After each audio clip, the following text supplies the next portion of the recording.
আমরা সবাই জানি নতুন করে দেশ স্বাধীন হয়েছে, নতুন করে বাংলাদেশে একটা বাইকের মানে অভ্যুত্থান হয়েছে, যেটা রয়্যাল এনফিল্ডের মাধ্যমে। সুজুকি করে ফেলছে 4 লক্ষ টাকা। এটা আসলে মানে সুজুকি দেখে কি করে ফেলছে না, সুজুকির একটা ফ্যান বেস আছে জিক্সারের, যার কারণে এরকম প্রাইস করছে। যে একটা ফ্যান বেস আছে জিক্সারের, আমরা এবারে একটা কিছু করে ফেলামো, যার কারণে এরকম একটা কিছু করছে।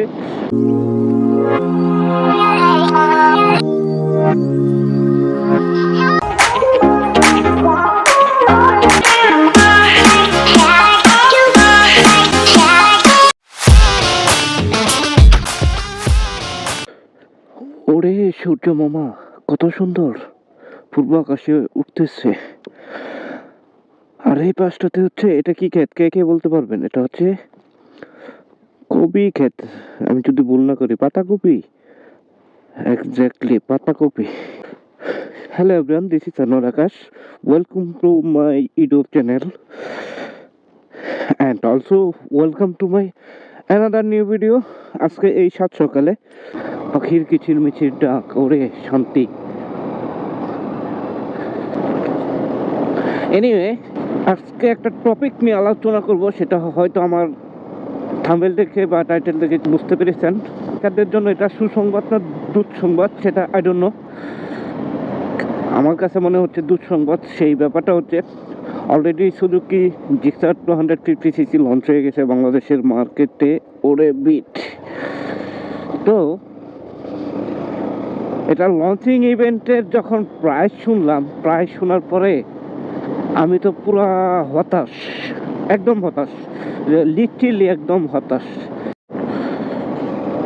তো আজকে আলোচনার বিষয়বস্তু হচ্ছে সুজুকি জিক্সার 250cc এসএফ এবং জিক্সার, এটার প্রাইস নিয়ে। এটার প্রাইস যখন শুনছি, দেন আমার মানে মাথায় নষ্ট যে আমি একটা রিভিউ ভিডিও বানাইতাম। যদিও আমার যাওয়ার প্ল্যান ছিল, যেতাম, বাইকটা মানে সচক্ষে দেখারও ইচ্ছা ছিল।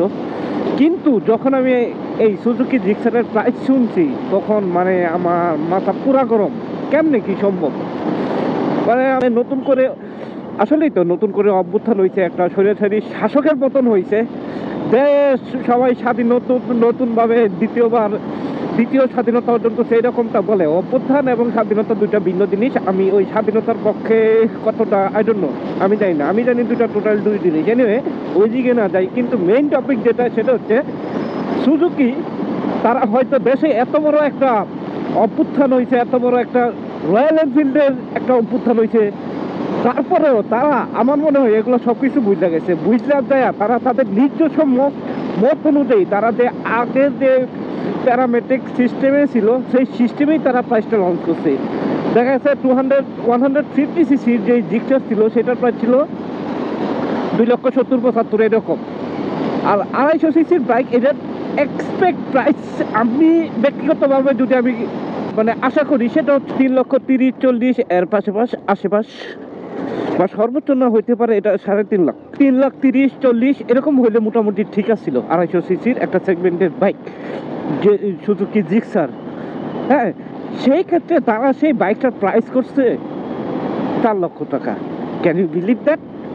হ্যাঁ, এক্স্যাক্টলি এরকমই একটা কিছু হয়েছে। কারণ কেমনে কি সম্ভব, আপনারা এই কমেন্টস করেন। রয়্যাল এনফিল্ডের যেই একটা জাগরণ সৃষ্টি হয়েছে, সেটাকে আপনি কিভাবে দেখবেন? সেখানে রয়্যাল এনফিল্ডের 350 সেগমেন্টের বাইক, সেটা 3,40,000 টাকা শুরু হয়েছে। তো এখানে আপনি 250cc একটা বাইক, সেটার প্রাইস ধরছেন কত? 250cc একটা বাইক, সেটার প্রাইস ধরছেন হচ্ছে 4 লক্ষ টাকা। সেটা কেমনে কি, মানে কি হিসাবে? সেজন্য আমি বলতেছি, দেশে যে এত কিছু হয়েছে, সুজুকি আমার মনে হয় ভুলেই গেছে। নতুন করে অভ্যুত্থান হয়েছে, নতুন করে বাইকের অভ্যুত্থান হয়েছে, সব কিছুর অভ্যুত্থান হয়েছে, দেশের সিন্ডিকেট ভাঙতেছে। মানে আমি আরো পরিষ্কার করে নাম বললাম না, সব কিছুই হচ্ছে, কিন্তু সুজুকি তাদের সেই আদি লোকদের মতোই এই প্রাইজ নিয়ে এই একটা কাজ করছে। এটা টোটালি হতাশ। সুজুকি জিক্সার এসএফ, সেটার ঠিক সেম একটা, যদি এখন যদি আমি 250cc এসএফ এর মধ্যে কি আছে ভাই, আহামরি কি আছে? এটা বাংলাদেশে ওই রকম একটা পপুলার বাইক না।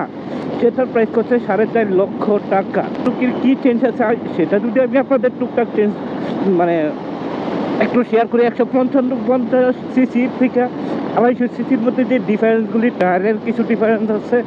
আগে ছিল সামনে ছিল 100 সেকশন, এখন সামনের চাকা হচ্ছে 110 সেকশনের, আর পিছনে 150, আগে ছিল 140। এই একটা চেঞ্জ আছে। আরেকটা চেঞ্জ আছে তাদের, সেটা হচ্ছে গিয়ারের চেঞ্জ আছে। আগে 5টা গিয়ার ছিল, এখন 6টা গিয়ার। আর আগে সিঙ্গেল চ্যানেল এবিএস ছিল, এখন ডুয়েল চ্যানেল এবিএস। আরেকটা ব্যাপার সেটা হচ্ছে আগে ছিল ইয়ার কুল, এখন করছে ওয়েল কুল। ওয়েল চেঞ্জের মধ্যে যেই একটা প্রাইস তারা দিছে, এই প্রাইস হিসাব করলে তাহলে কি দাঁড়ায়? তাইলে যদি আমরা রয়্যাল এনফিল্ডের যে প্রাইস, যেটা আমরা এক্সপেক্ট করছিলাম যেরকম হওয়ার কথা ছিল, তার চাইতে মিনিমাম 1 লাখ টাকা কম হয়েছে। আমরা যেরকম আইডিয়া বা ধারণা করছিলাম তার চাইতে কম ছিল।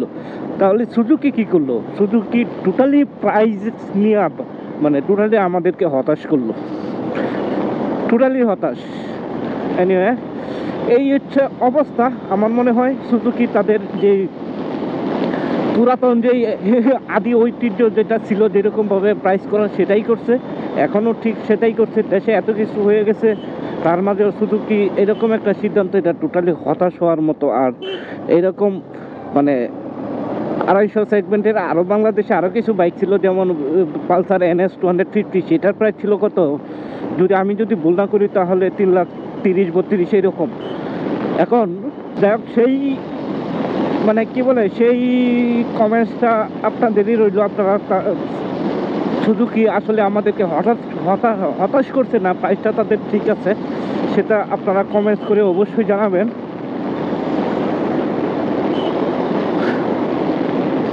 সে পর্যন্ত সবাই ভালো থাকবেন, সুস্থ থাকবেন। টাটা, বাই বাই, আল্লাহ হাফেজ, আসসালামু আলাইকুম, থ্যাংকস ফর ওয়াচিং।